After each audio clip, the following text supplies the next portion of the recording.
Assalamualaikum warahmatullahi wabarakatuh. Bismillahirrahmanirrahim. Hamdan wa syukran lillah ya rabbal alamin.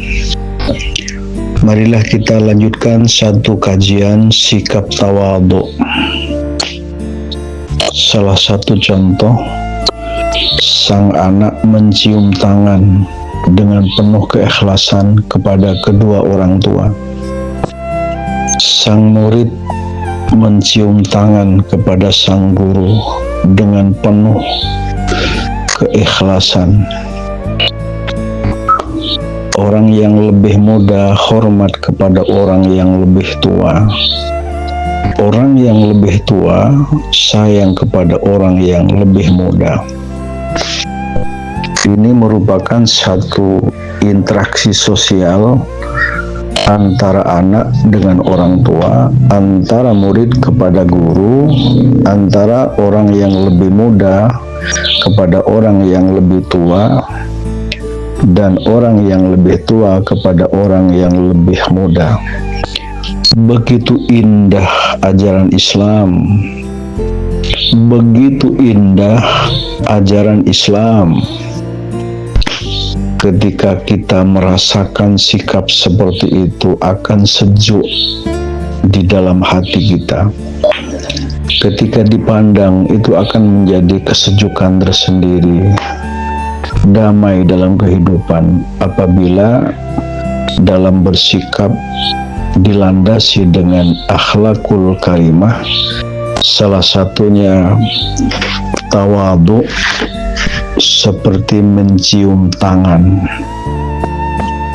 Apakah mencium tangan bertentangan dengan ajaran Islam? Tidak bertentangan. Ada referensinya, ada pedomannya. Sebagaimana para sahabat mencium tangan kepada Nabi. Bahkan ada satu cerita, satu kisah sahabat Nabi mencium kaki Nabi.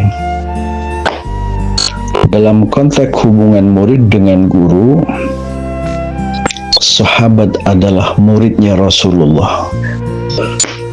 Rasulullah gurunya para sahabat. Begitu seterusnya, dan hal itu dicontohkan para ulama terdahulu.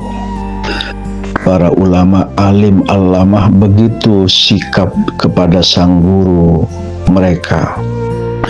Begitulah yang dicontohkan tradisi, ya, sikap yang diajarkan di kalangan para ulama pesantren. Salah satunya adalah pesantren Zainul Hasan Genggong, mengajarkan anak tawadhu kepada orang tua, mengajarkan santri tawadhu kepada sang kiai, mengajarkan santri tawadhu kepada sang guru, siswa kepada sang guru, mengajarkan mahasiswa tawadhu kepada sang dosen, baik di program strata 1, program sarjana, program magister, bahkan program doktor sekalipun suatu saat pasti akan diajari sikap tawadhu, sikap ramah dengan penuh keikhlasan tentunya. Begitu yang dicontohkan oleh para sahabat Nabi bersikap kepada junjungan besar Nabi Muhammad SAW. Teruslah para guru mendidik tawadhu kepada sang murid. Teruslah para orang tua mendidik putra-putri kita bersikap tawadhu kepada semua guru. Begitulah yang diajarkan oleh pengasuh pesantren Zainul Hasan Genggong. Dalam sebuah kisah bahwa diceritakan dalam sebuah hadis Nabi Muhammad SAW, di mana ada sahabat bernama Az-Zarrah, sahabat Nabi, mencium tangan dan kaki Nabi. An Zarra'il Abdi wa kana fi wafdi Abdul Qais qala lamma qadinnal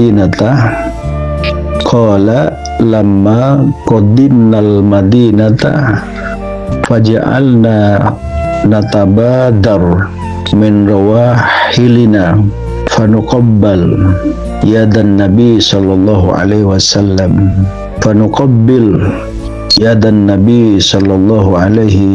wasallam anzari'il abdi wa kana fi wafdi Abdul Qais qala lamma qadinnal madinata faja'alna natabadaru min rawahilina fanuqabbil yadan nabi sallallahu alaihi wasallam.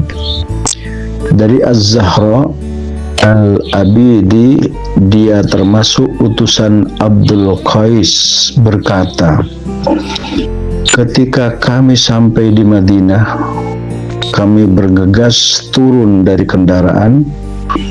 Kami lalu mencium tangan dan kaki Nabi Muhammad sallallahu alaihi wasallam. Ini sebuah kisah yang diceritakan oleh sahabat. Ini sebuah kisah yang diceritakan oleh sahabat Az-Zarrah. Sahabat Nabi mencium tangan dan kaki Nabi Muhammad sallallahu alaihi wasallam. Kemudian yang kedua diceritakan oleh Abdullah bin Umar dan beberapa sahabat Nabi. An Abdurrahman bin Abi Layla anna Abdullah bin Umar haddathahu annahu kana fi sariyati min saraya Rasulullah sallallahu alaihi wasallam qala fahasal nasu khaisatun qala fadanawna fataqabbalna yadahu faqala inna fi'atul muslimin. Bahwasanya Abdullah bin Umar bercerita kalau ia pernah berada di sebuah rombongan pasukan pengintai Sariyah Rasulullah Shallallahu Alaihi Wasallam. Kemudian pasukan melarikan diri dan saya termasuk di antaranya. Ibnu Umar berkata, kami kemudian mendekati Nabi dan mencium tangannya. Nabi Muhammad Sallallahu Alaihi Wasallam merespon mengatakan, saya adalah bagian daripada umat Islam.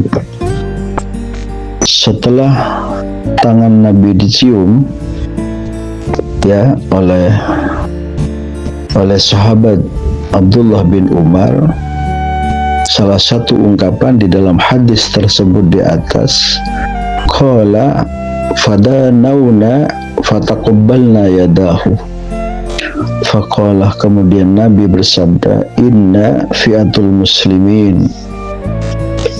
Maka ketika Umar berkata, kami kemudian mendekati Nabi dan mencium tangannya,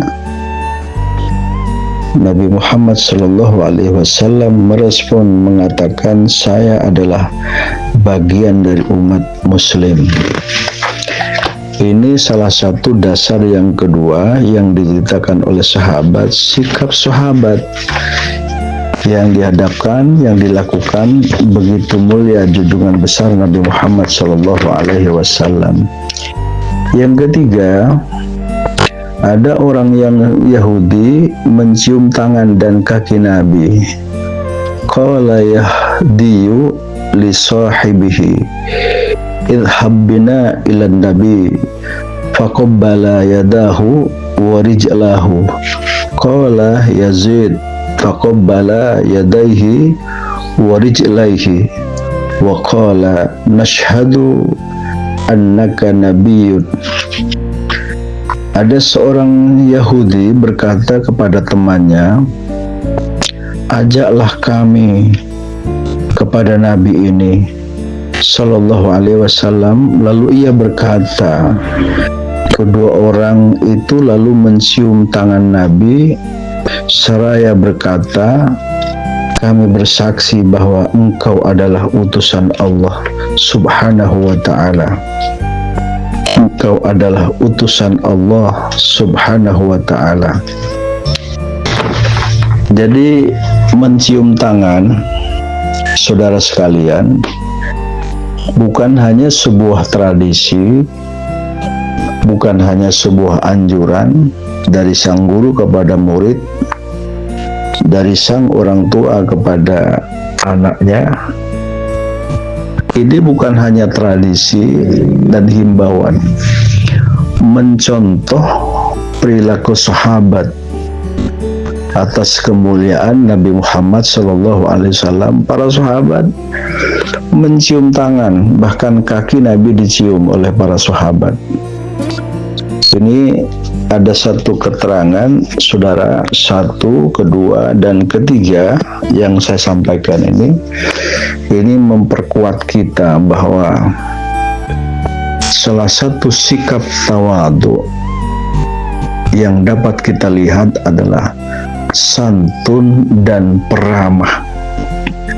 Salah satunya bersikap tawadhu adalah mencium tangan.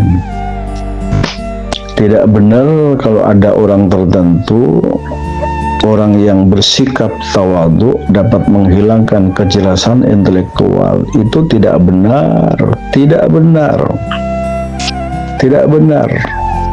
Dicontohkan oleh ulama terdahulu, mereka tawadhu, hormat kepada sang gurunya, mereka memiliki karya ilmiah berupa karangan-karangan kitab, yang tentu mereka adalah bersikap tawadhu dan tabarruk kepada sang gurunya. Karena itu dalam lingkungan pendidikan, baik itu di sekolah maupun madrasah, pada pendidikan dasar dan menengah, teruslah memberikan contoh yang terbaik. Teruslah mendidik mereka menjadi siswa yang tawadhu, baik di madrasah maupun di sekolah, baik di sekolah negeri maupun sekolah swasta. Warisan budaya tawadhu dalam kaitannya berinteraksi sosial, maka bersikap tawadhu adalah bersumber dari akhlak yang diajarkan oleh Nabi Muhammad SAW. Tawadhu liman ta'allamuna minhu. Tawadhulah kepada orang yang telah memberikan ilmu. Tawadhulah kepada orang yang telah memberikan ilmu. Siapa? Guru, termasuk dosen di dalamnya. Guru, dosen, orang tua, apalagi bersikap tawadhu kepada kiai, kepada para ulama guru kita yang telah membesarkan kita, yang telah membimbing spiritual kepada kita, yang telah memberikan contoh keteladanan dalam kehidupan kita. Teruslah sebagai anak bangsa terbaik dalam sikapnya, terbaik dalam akhlaknya, terbaik dalam ucapannya. Mohon doa restu dan barokahnya. Itulah ungkapan sang anak kepada orang tua. Mohon doa restu dan barokahnya. Itulah ungkapan sang murid kepada sang guru. Bersikap tawadhu inilah pasti Allah akan mengangkat derajatnya. Pasti dan yakinkan sifat tawadhu Allah akan mengangkat derajatnya seseorang. Tetapi sebaliknya apabila seorang sombong, maka akan direndahkan oleh Allah, tanpa direndahkan terhadap sesama manusia. Selamat dan sukses terus mengajarkan bersikap tawadhu. Sungguh sangat beruntung apabila punya anak bersikap tawadhu. Sungguh sangat beruntung apabila sang guru menanamkan nilai-nilai tawadhu. Begitu seterusnya, begitu seterusnya. Mudah-mudahan mendapatkan bimbingan dari Allah Subhanahu wa ta'ala. Assalamualaikum warahmatullahi wabarakatuh.